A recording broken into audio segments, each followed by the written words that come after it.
The Democratic Alliance has received 2 large donations in the second quarter of the financial year. 6 parties disclosed over 40 million rand in donations to the Independent Electoral Commission. Now, these are Action SA, the ANC, IFP, Patriotic Alliance, Freedom Front Plus, and the DA. Now, the DA received a whopping 36 million rand from an entity known as Fynbos Capital and Mary Slack. Action SA declared nearly 3.5 million rand over the period, while the ANC made late declarations of just over 770,000 rand.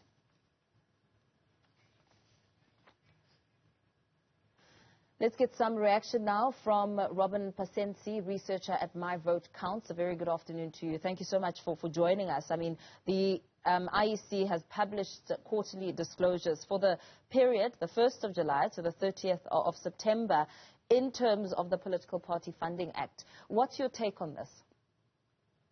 Good afternoon, and thank you for having me on the show. I think we are quite entrenched now in this process of receiving disclosures.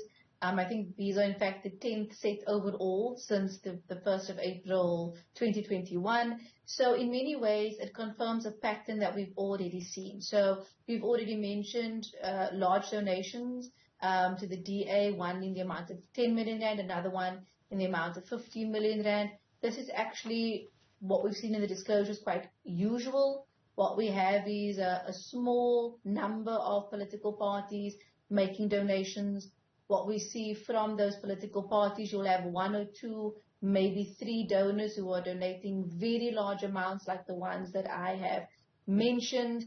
And this is actually, I think in that way, very much on trend for what we have seen in previous disclosures as well. And I will just note about the DA. So as you rightly said, the total amount of disclosures that he received is just over 36 million rand, which is quite a lot. But this is not the first time that we've seen the DA pull in quite a bit of private funding, and obviously far more than the ANC. This is the first time, though, that the IEC has noted a donation as being received from a prohibited donor and for a purpose not consistent with the requirements of the law. I mean, what does that tell us in terms of the trends as this, as we make this observation?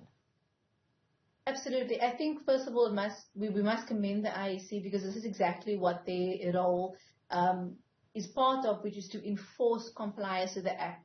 So what the Act says is no foreign donations. However, there is a bit of a caveat there, because it says you can, in fact, receive foreign funding if it falls into this broad category of political purpose. And so you receive money for skills, training, policy development, or of that nature. So you'll see, for example, if you look at the DA, they have at least 2 foreign funders there. But why that donation is not prohibited is because they have followed what I've just described.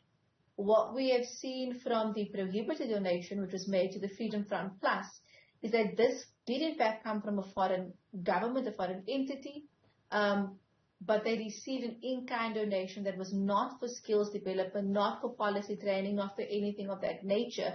And so that is why that donation was classed as prohibited.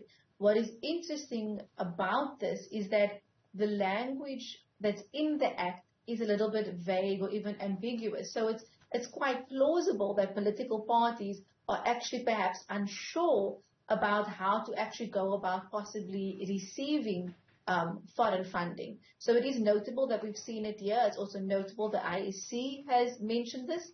And as they noted in their own statement, they will be following up on this. So it remains to be seen how they will deal with this matter. When it comes to who exactly is donating, we have previously raised concerns about the lack of sufficient information in the disclosures that make it difficult to perhaps get a sense of which entity has donated to a political party. And then, with the disclosure, it only shows the initial and surname of each.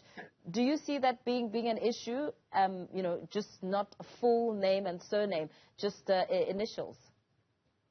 I think going forward, yes. If we look at the disclosures, you'll actually notice that every other political party, actually, say for the DA, has put the first name and the last name of their donor.